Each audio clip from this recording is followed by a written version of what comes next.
Today we are gonna show you how to lower the volume and up and make the volume go up. So go to system settings like you always do. Okay, open it. Okay, now we go to sound.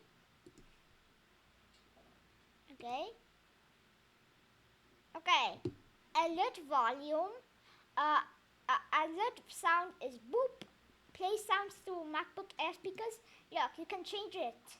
Camera microphones, Samsung Q2U microphone. Yeah.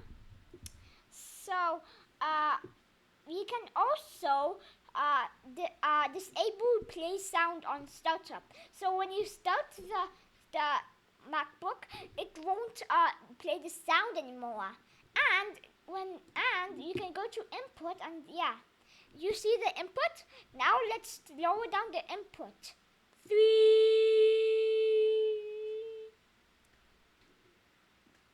Did the guys tell me if the volume went down on the microphone?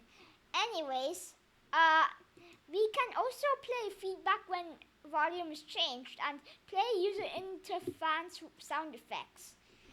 Yeah, and you can also change the alert sounds. All of that.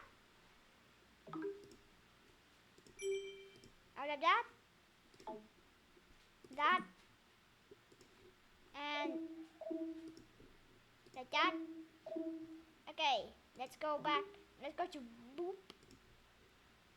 So yeah, thank you guys for watching. I hope this tutorial was helpful and see you guys tomorrow.